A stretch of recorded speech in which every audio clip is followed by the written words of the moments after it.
Good morning or good afternoon. Welcome to the second panel for the newborn screening monitoring session, non-cerebral. We have so many names for people in our in our community that are in this same situation. My name is Kathleen O'Sullivan Fortin. I'm here from ALD Connect to welcome you to this event. I also wanted to thank everyone for taking time. If you're part of today's live boot camp, thank you for taking a few hours on a Saturday. If you're West Coast, this is morning to afternoon. If you're East Coast, this is seems like the meat of the day. And if you're joining us from Europe, welcome and thank you for staying up and spending your evening with us. I'd also like to thank our sponsors. You know, we're so lucky here at ALD Connect to have such good community support and industry support, and in particular, Bluebird Bio. A special thanks for sponsoring this boot camp. We move on to what we consider crucial conversations. So your child has been diagnosed with ALD, and then what comes next? In the first hour, we learned about putting together your clinical team to help with the treatment and monitoring. And now we come to the rubber meets the road for parents. And so I'm joined today by Emily Hardy. She's a care coordinator at the University of Utah, and Katie Weigel, who is a child life specialist at Mass General here in Boston. And I am Kathleen O'Sullivan Fortin. I'm an ALD mom and an ALD patient and with ALD Connect. So I'm going to hand it over to Emily to kick us off and talk about really where we go from here. Thank you. Just going to share my screen real quick. It's always a challenge for me.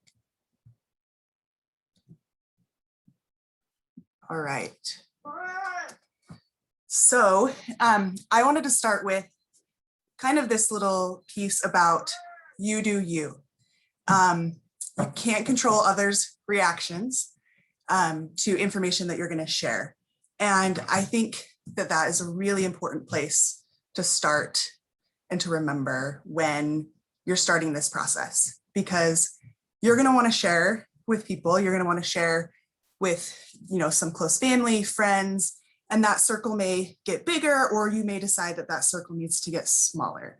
But again, the thing that I think is most important is focusing on you and what you need and what you value, and remembering you can't control other people's reactions to the information that you share. And also you don't own that. So if somebody reacts in such a way that makes you feel bad or negative, that's not your fault. That's not something that, you might feel bad about it, but find a way to not own that and to not have that negativity become part of your story. You have enough other things to worry about with ALD in general, and with sharing with family and friends and taking care of your child and your family. And let's face it, making dinner, going to the grocery store, school with kids, everything, right? And so the number of things that you can take off of your plate, like how other people react to what you share, I think is really key. There is a therapist that I have just loved, and I tell everybody, find a therapist. And so does this therapist. So she's local to Utah, and she has a lot of, a handful of things that she really focuses on, but one of them is grief.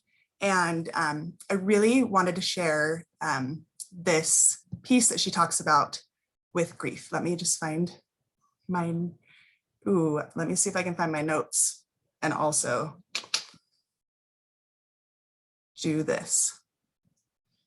Okay, can you guys still see the presentation? Great. So I am not great at reading things like a therapist, but I wanted to read this because I think it's something to remember as you're thinking about your experience, and especially your experience in sharing and talking with people and having those crucial conversations, because they're going to be things that your neighbor might not understand the grief process or what you're dealing with. And so this is something that I want you to remember. So grief is a response to love. Grief is a part of the human experience. Grief is a part of feeling, dealing, and healing. I want to remind you to be gentle with yourself and allow mindfulness to be part of your process, or the process for supporting a loved one when coping with grief. Grief is nothing anyone looks forward to. Grief is painful. Grief is distress. Grief is not a checkbox. It's not a linear process. It's messy. It is both physical and psychological, and it is intense. So when you're tired and in pain and it hurts, that's grief. Observe whatever is happening with gentle awareness. Acknowledge that it exists with mantras like, this is how I'm feeling, and it's okay to feel this. This doesn't mean you like it, but it's how you can observe the waves of pain and make them less powerful. It's energy moving through your body. Experience grief like waves of the ocean. It comes and it goes. The more we resist or fight the waves, the harder it is. The more we allow and accept grief, the better we can surf its waves. There's no wrong or right way to take on grief, and you have permission to feel, deal, and heal your way. And I just love how she puts that. This is from Hey Tiffany Rowe, the therapist, because this process of learning about the diagnosis yourself, and then, the reason that you are feeling, grief or confusion or sadness is because like you love your child, you love your family, and those feelings are totally normal, right? But then it kind of gets tricky when you start to want to share, well, I want to share with my, I need to tell my mom, right? Oh, how's my mom going to react, right? Because she may have a grief response. Your neighbor may have a grief response. And so just remembering that when you're sharing with others, that, you own how you feel, you own your response and your feelings, and understand that, however they're feeling, and if they don't take it well, has nothing to do with you, right? It's their own response and their own reaction, but also acknowledge that they may be grieving too, even if it's another parent on the playground of your older child, and you tell them, and they get upset and they're crying and they're having a hard time, right? Like that might be a grief response from them. And I know that Kathleen has shared, some stories like that, but later on she shared something and, somebody's just sobbing and she's feeling like she's comforting them. And, but just know that you're going to get the gamut of reactions. And it's about figuring out what works for you, deciding who you want to tell, how you want to tell them, how much you want to share. And if you feel like you need to kind of control that and rein it in, do it. If you feel like, you know what, we're just going to tell everybody, that's great. One of my favorite things, I have a friend that's a therapist, and one of my favorite things that she says is after sharing something, she'll ask the person, how do you feel now? Like in your body, how does your body feel? And she says, oftentimes people will share and they will just talk about the experience or the hard thing. And then she'll ask them, okay, check in with your body. How are you feeling? And they'll say, oh, like, I feel tight. I don't feel great. I feel really stressed. And she'll kind of guide them through, well, do you feel like it was helpful to share that then? Is that something that you want to continue to share? And I really think that can be helpful sometimes too with guiding just kind of like your own process of, what works for me, what works for my mind, what works for my body, what works for our family system. So just wanted to start there. And you can always go follow Hey Tiffany Rowe. She's always got great advice, a lot of really good tool tips for like centering yourself, like different sensory tips, and even just like putting your hand on your heart and just, breathing into your hand to remind yourself that that you exist and that you matter. And I think just finding ways that as remembering, these crucial conversations with other people, it's just as important to have crucial conversations with yourself. Where do I stand? What do I need? Because you're taking care of you, likely a partner, at least one child and maybe others. So just remember to kind of keep what's important in focus for you, and kind of let some other stuff go if you can. So I think that's where I'd like to start. Kathleen, did you have oh. Of course I'm muted. Yeah, I love that because, and I have said, when my son was first diagnosed, I remember telling close friends, telling other, not really family, but telling close friends and, some of my son's classmates, and really worrying, I'm telling them, And at first I wasn't telling people and holding it together. Like, it has taken me years. My son we've been monitoring him for a decade. So, maybe 2 years ago, I'd be telling someone, and I'm very matter of fact because we're 8 years down the road and we've been monitoring, and there's a level of comfort of we understand ALD, and, um, trying to explain to someone about what ALD is, what it potentially means, the dangers that might be associated with it. And the parent I was telling started crying as I was telling her, and I felt terrible. Like, my reaction was, oh no. And I apologized and I said, oh, I'm so sorry. I didn't mean to bum you out. He's going to be okay. Like, we have all this faith and we have the right team behind us. Like, we think it's going to be okay. But I thought, this is so absurd that I'm apologizing for something that I've been carrying for 8 years. And I know that, of course, they like my son. They care about me, but also they're envisioning their own child. They're envisioning this, if this were them, the horror that this would be, or how sad they might feel about their own lives. So, and I know I hear this over and over again on the monitoring phrase newborn screening support call that we have on a monthly basis. Shameless plug.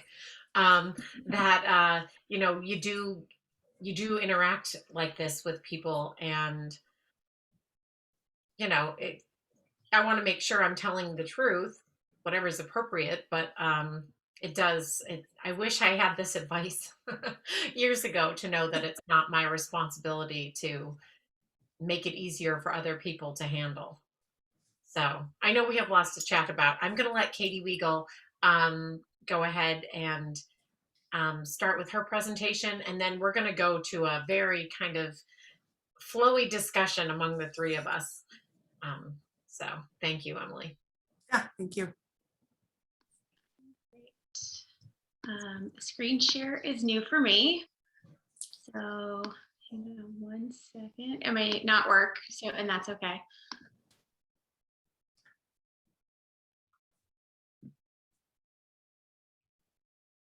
Yeah, so it's not working. Usually get into the first part, and then I forget that at the bottom right it says to go ahead and, like, when you click on the right thing, to actually share it. So I'll be like, I'm trying. Yeah. All right. Well, I'll just go ahead and kind of go through on my end. So I was just going to kind of talk about how to talk with the kids about it, how to support them in the process of it. And so I'm just trying to bring up my screen. Sorry, this is just not cooperating.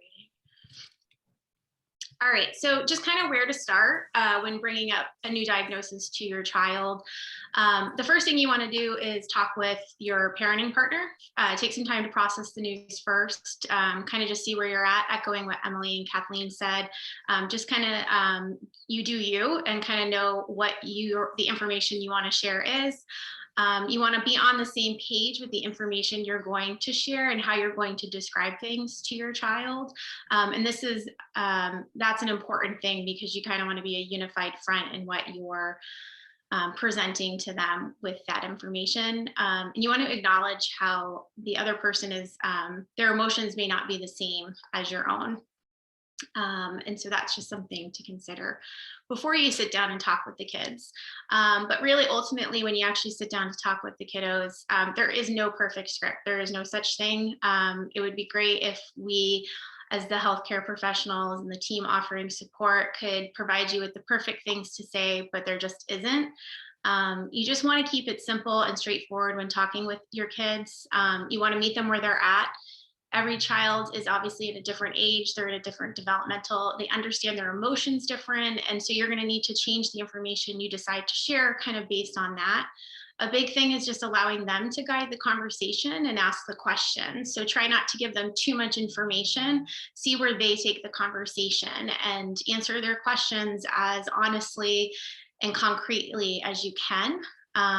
You're not going to have all the right answers, and you may not even know what to say, and that's okay. Just be honest with that, and you can just simply say, that's a great question. I don't know, and it's okay for that to happen. Trying to use familiar language with your kids. So, however you might describe being sick or feeling sick, the words that you use to describe that are really important just to so that they're able to understand it a little bit. And emotions over time are going to ebb and flow. Don't hide your own. Let your kids see that.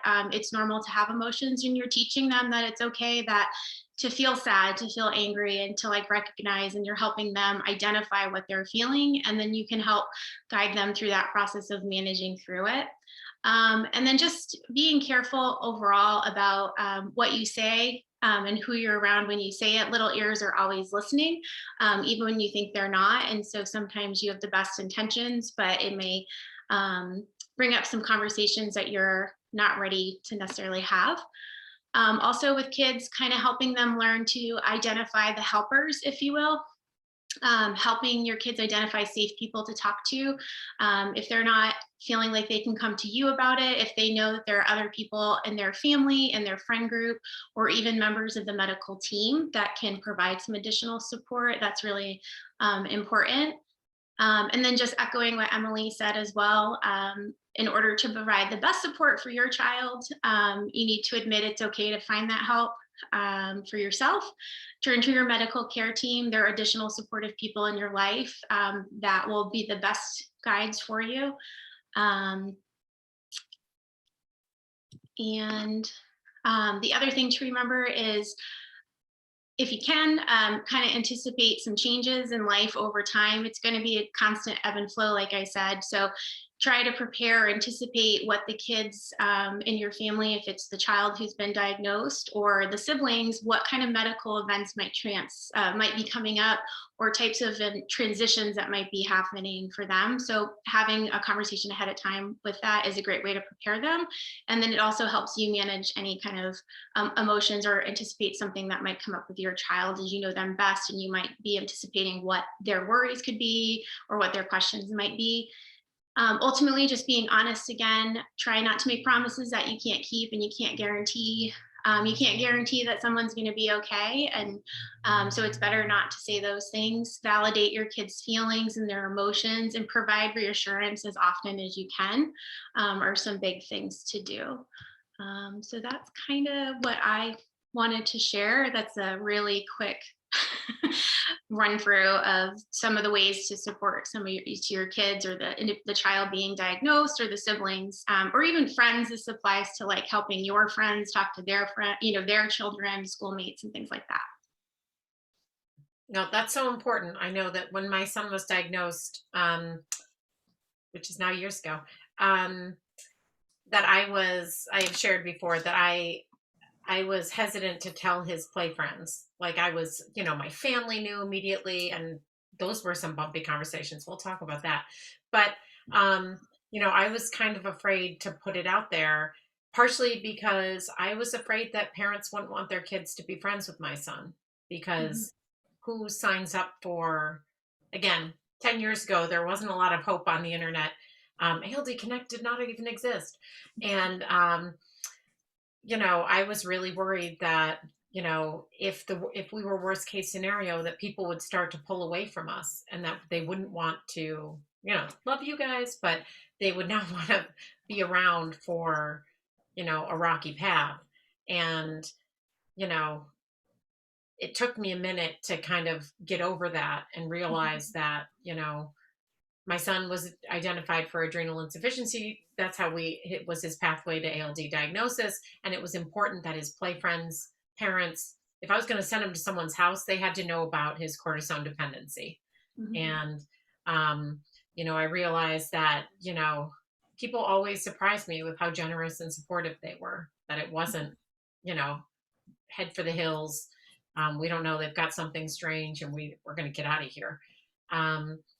But even, bringing those conversations back to family, sometimes, and I hear numerous stories, and I know even my own, that when your child gets diagnosed, you may be the person who has to tell a sibling, a parent, an aunt, an uncle, a cousin, your own parent, that they may have ALD, and that even though they feel fine right now, they may not always feel fine, or their children may not always feel fine. And, um, do you guys have any advice for people that are starting to broach those conversations, or for those of us who have been in it, you know, how much do you tell? I always say, when you get this news, it doesn't matter who gives it. If both of you could be in the room with me and I still would not like it, and I would very much not like you in the moment for telling me bad news. So I wonder, how are there any kind of skills that people can get for sharing this information, even with family, those closest to you, or maybe in some cases, those not closest to you? Yeah, if you don't mind if I start, I was thinking, so oftentimes we haven't had this experience with newborn screening yet, but we have with older families or families of older children, or even an adult woman who comes in and is the first one to have symptoms in her family. And I wish so much that we had some sort of standard way to do this so I live in Utah in the United States, and we have really big families in Utah and in general, and in the surrounding states as well. And so we had a family, and it was, okay, how many, we're getting the pedigree and how many family members here and here. And grandma was affected mom was affected.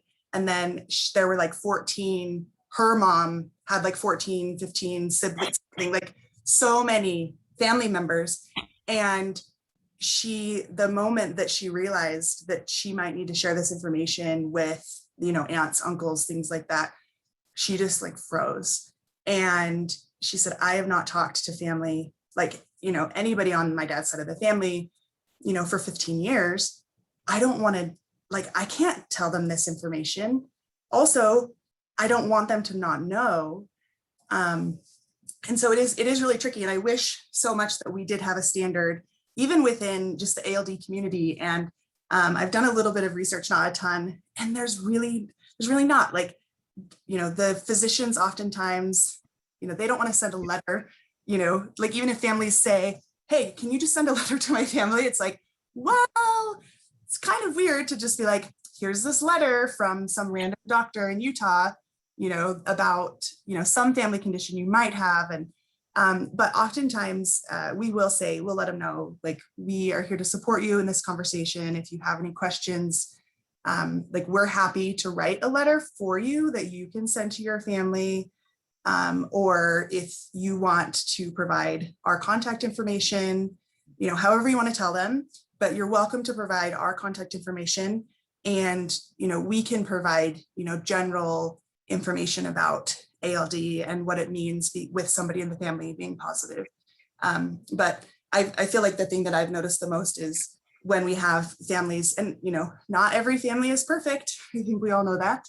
And it seems like most families, there's one relationship here or there that it's like, oh, I feel like I should tell my sister, but my sister is pregnant, or my sister has, 3 really young kids, and I know now is the time to tell her, but I don't want to be the one to tell her that there might be something wrong with her kids and she needs to do something now, right?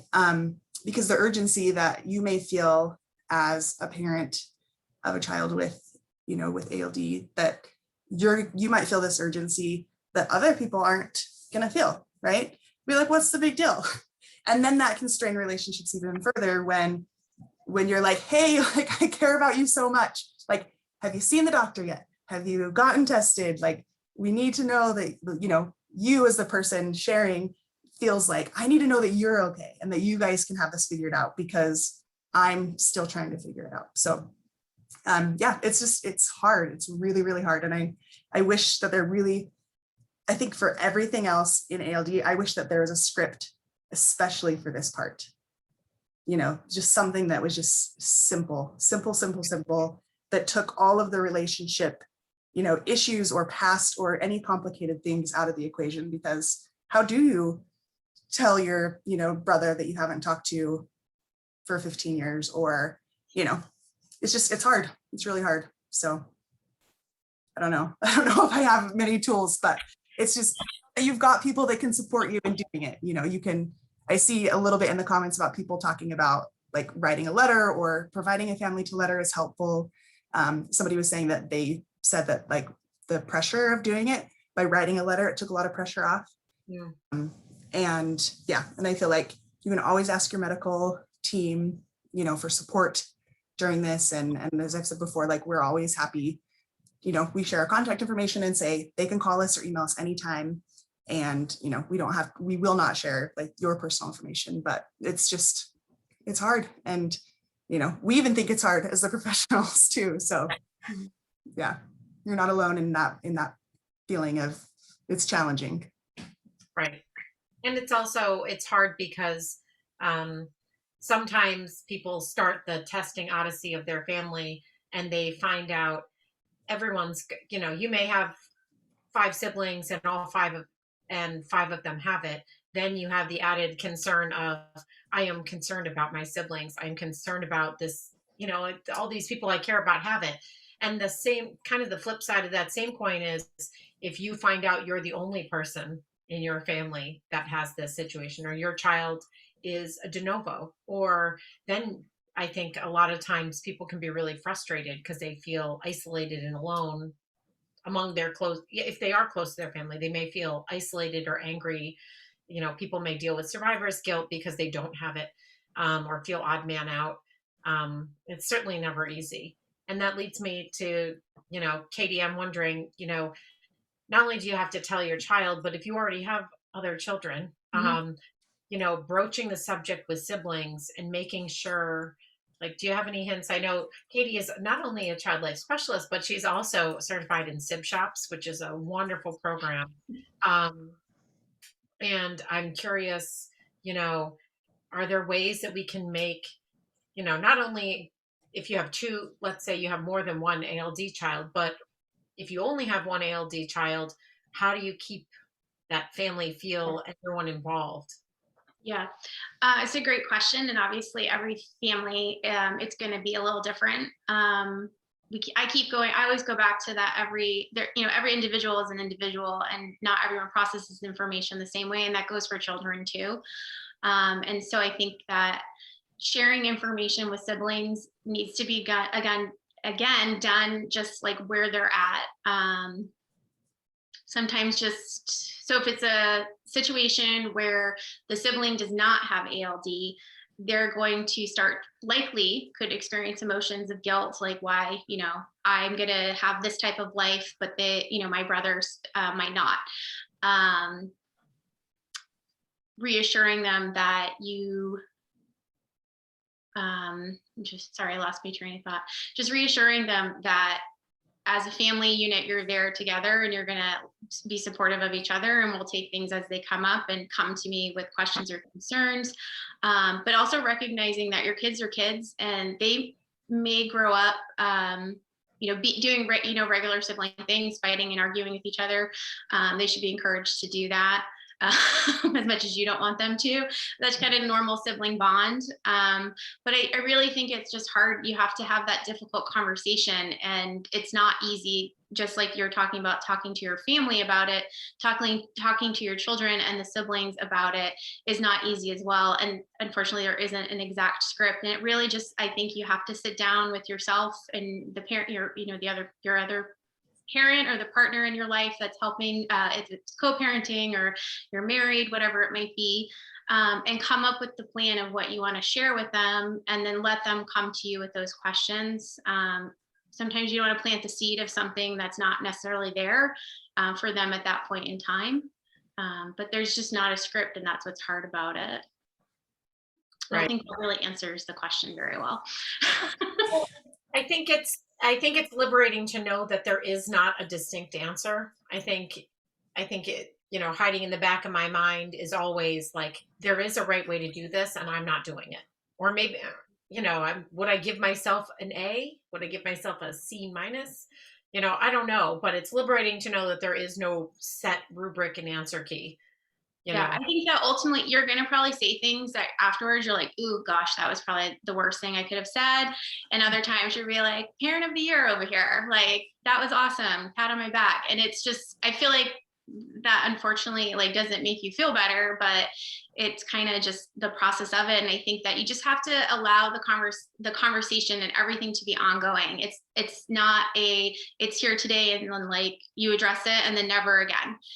This is a lifelong thing, and you have to just go with the flow of the ebbs and flows of it, the ups and downs of it. One day your child may feel fine, and the next day there's something that happened and you don't know about, and they're really down and upset. And it's just trying to have that conversation with them, figuring out ways to pull that out of them, and just letting them know that they're supported, and just managing their feelings and kind of get through it.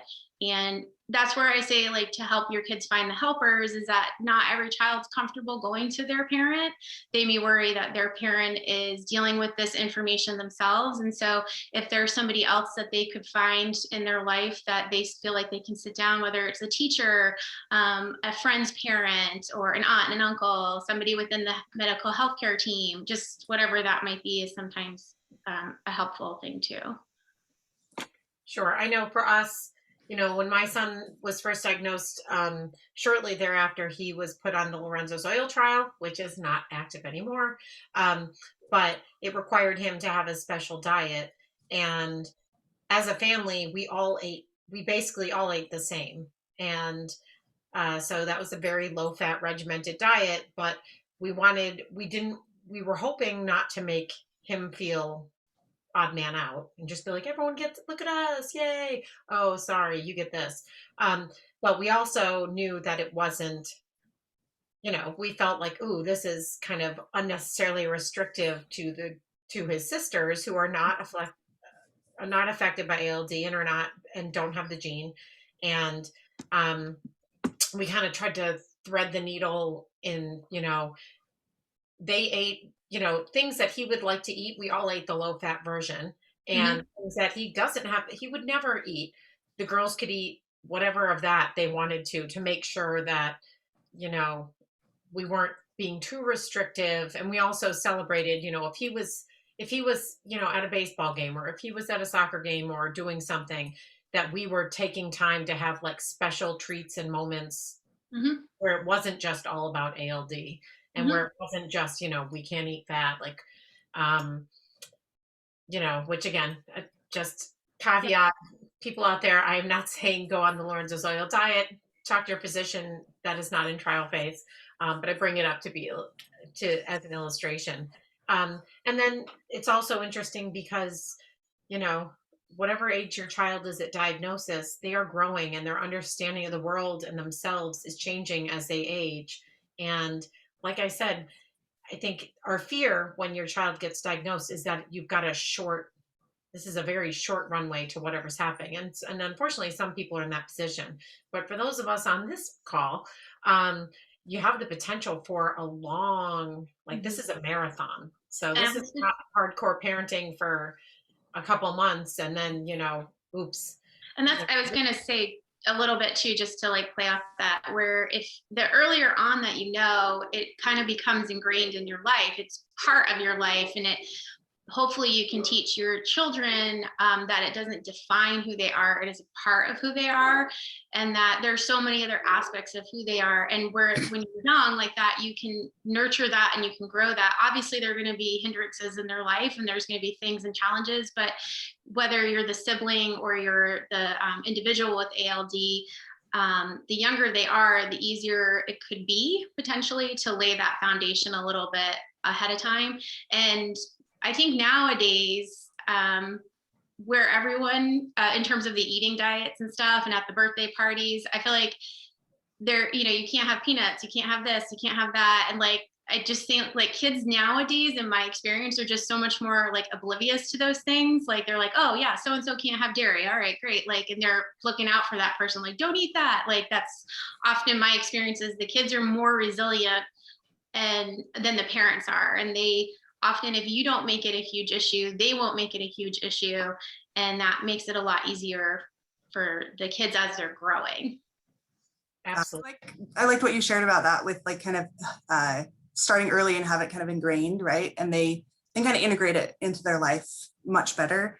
I like the analogy. I have siblings that are adopted, and my parents said, I never want my kid to remember the day that they learned they were adopted.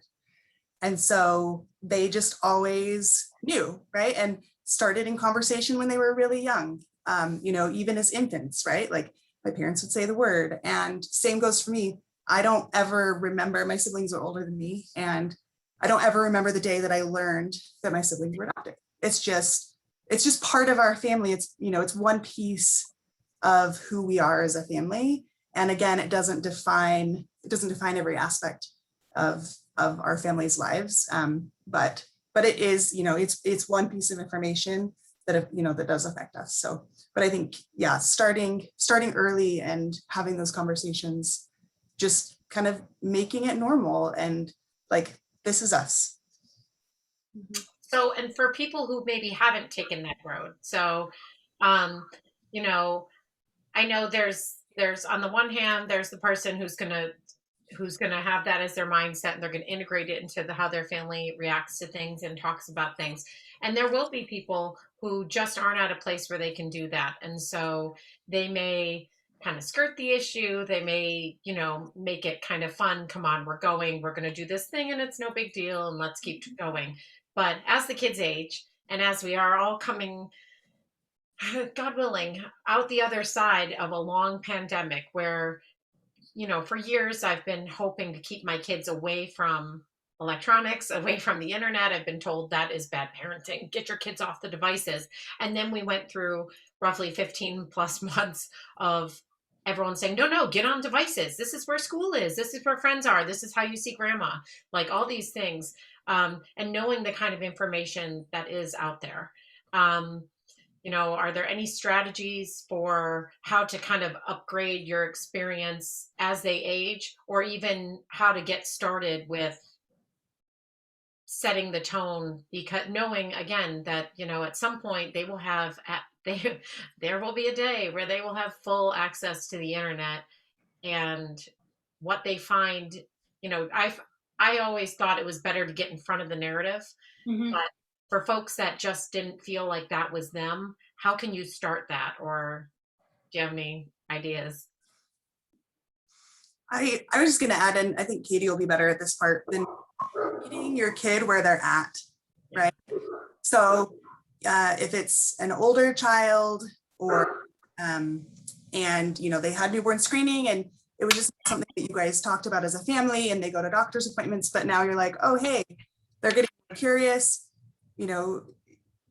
Your child, and you best. And so giving them the amount of information that you feel like they can handle, and doing it in a way that, again, like, them best. So doing it in a way that is not going to just flood them with too much information or too many emotions, because then they're not going to hear anything that you have to say. And so, which I feel like is probably everybody's experience here when they got the information about the positive newborn screens, but there's going to be a certain point where any information you share after a certain point is not going to be registered. It's not going to be heard or understood. And so just it's about dosing and timing, and the little bits of information that are going to be able to be absorbed, and at a time where you can talk about it, right? Like, I oftentimes find myself in the car with my oldest kid. He's 11, and I'm like, oh, hey, this would be a perfect opportunity to talk about like consent or maturation, things like that, like, because I feel like, something will happen, and I'm like, oh, hey, like, I've got you captive. And then I'm like, actually, like, the timing part, like the dosing might be fine, but like the timing, like in the car after school, he's tired, he's exhausted, like, no, that's not going to be the time to do it. But finding ways that I love, like, when you can find ways that things can come up, if it comes up in natural conversation, to then just take it to that next place, rather than, that's just my personal preference, if you can, with your families, rather than okay, we're gonna sit you down and have this big formal thing. And sometimes you need to do that when it's a lot of new information.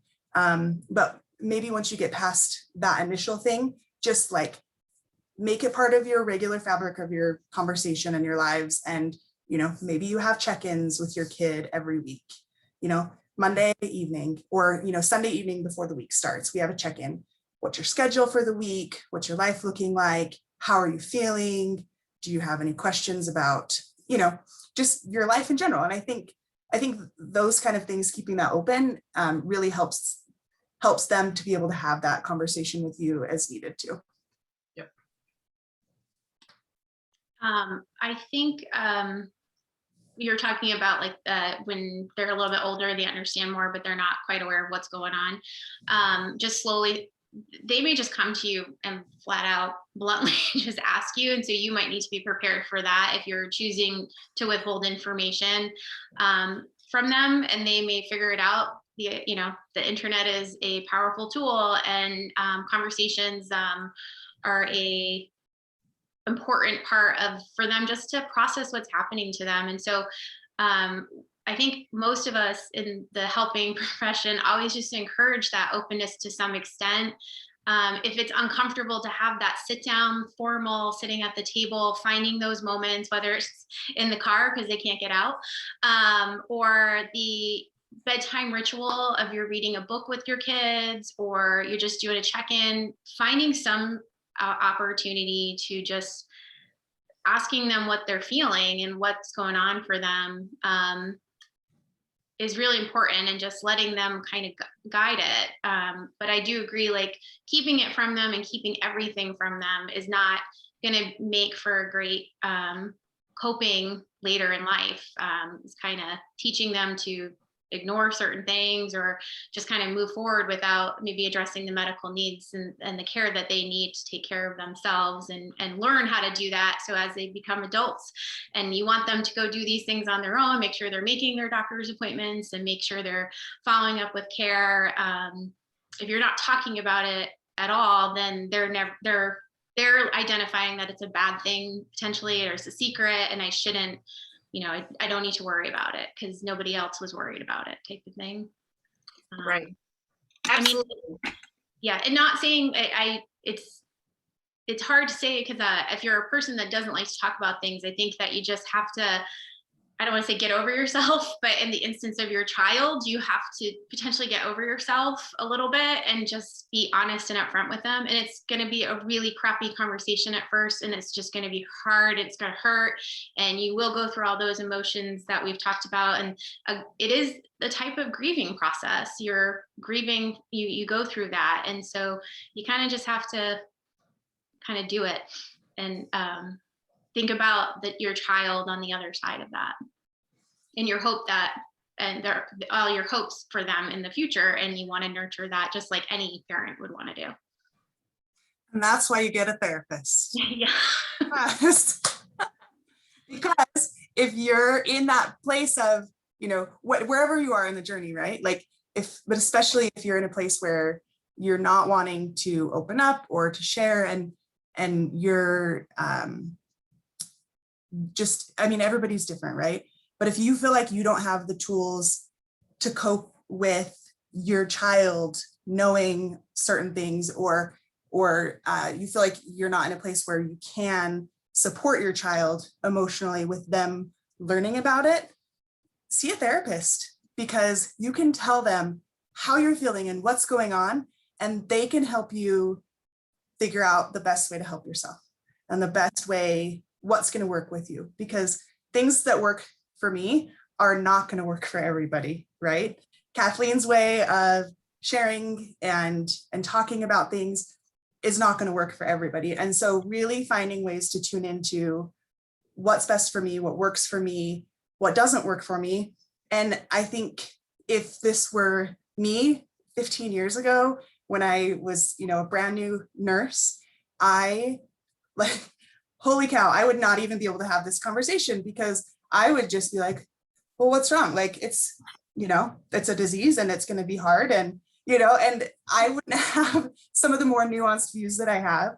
And I think, really it's that, like, figure out what works for you. And sometimes you're going to need some support and like a legit licensed mental health therapist to help you do that and to have an outlet. I had a conversation with friends one time And she had told me, she said, oh, I'm seeing a therapist. She had a child with autism.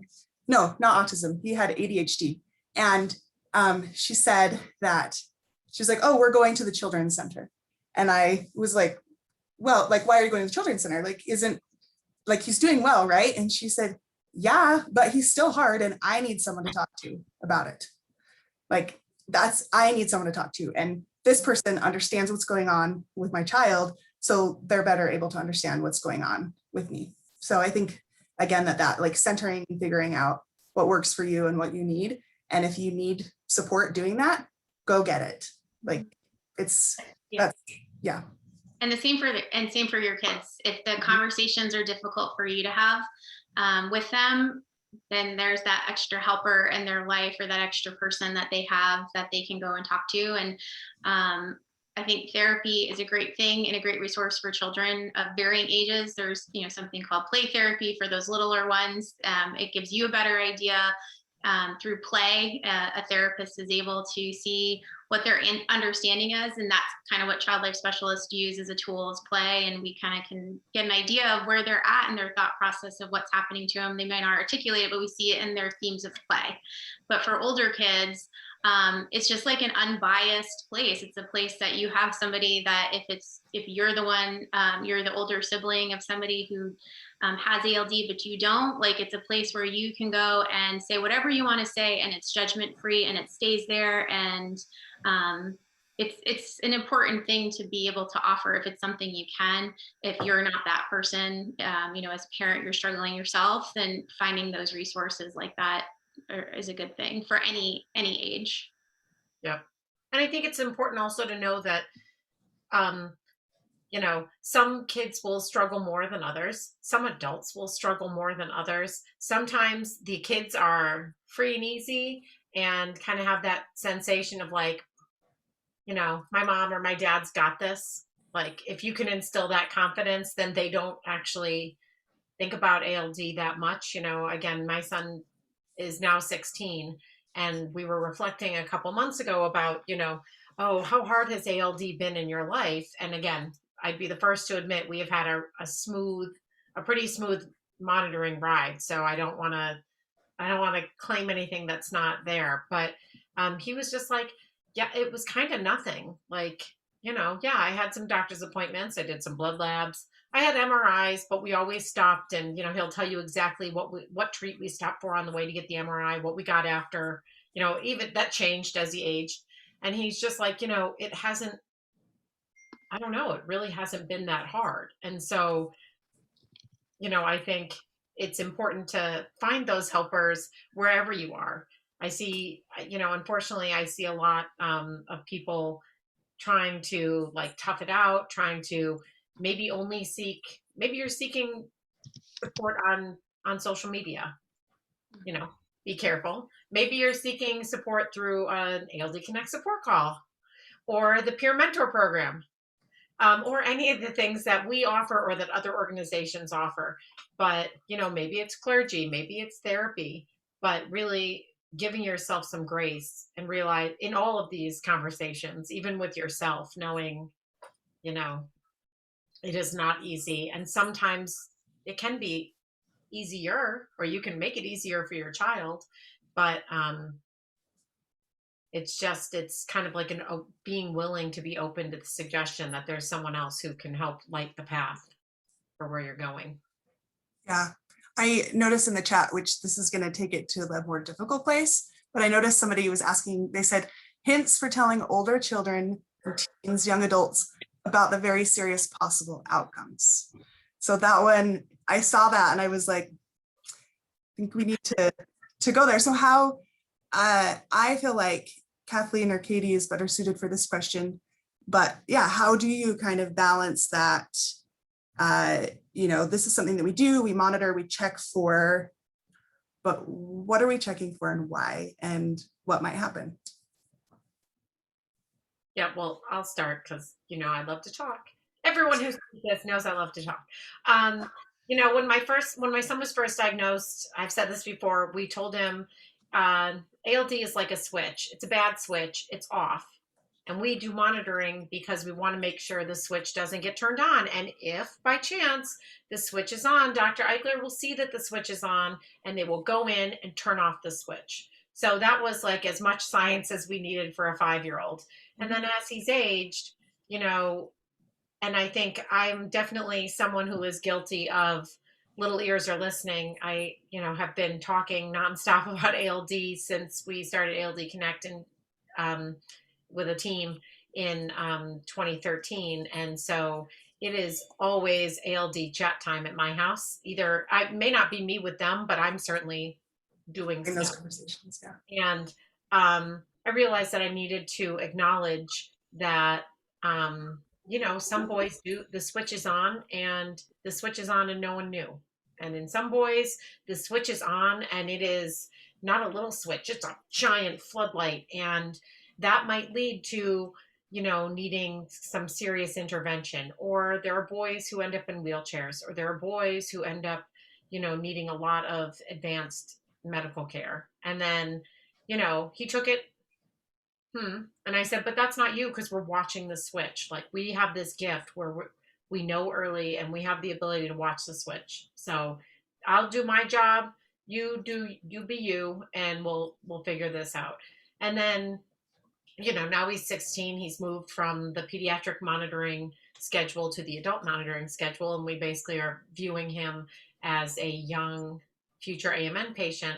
And then I said, you might need to walk with a cane someday. You might need to take other medicine, etc. But we're just stumbling around, trying to find our way. Yeah, well, I think that's the blessing of newborn screening right there, right? Is that we can, we know that there's a switch and we can watch it.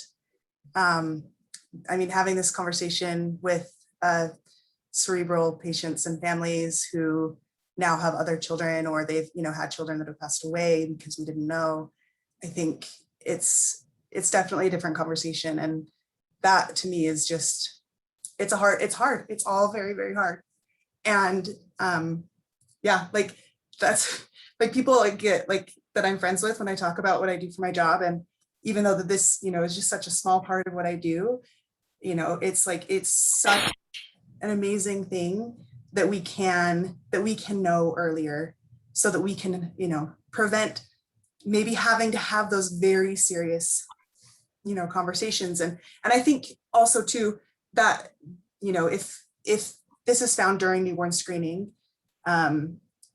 as time goes on, there's bone marrow transplant stuff, there's gene therapy. But I think the conversation is a little bit different because we know, that those things are only getting better and improving, and the outcomes are just so much better than they were years ago. So I feel more positive about it than I would if this were 10 years ago, trying to have that conversation with a child. But just overall, it's nice that we can start early and have these conversations, and they don't always have to be the really big and scary outcomes and conversations that we would have had before. So, well, I would talk about this all day. And I know, and I'm so grateful to both Emily and Katie, because it is hard to ask people to be on a panel where there's no answer. So I'm so grateful for your willingness to be part of this. We are up for time right now. So I just know that this is, for everyone out there, this is the beginning of a larger conversation. And maybe we'll come back and talk about it in the final hour of today's boot camp. And maybe it's just something that you get started with folks on your own care team on your own. Thank you very much, everyone. We're going to sign out for now. Stretch your legs. If you're going on to hour 3, we'll be back. And thank you again for participating. I really appreciate it, ladies. Oh, Thank you. Thank you.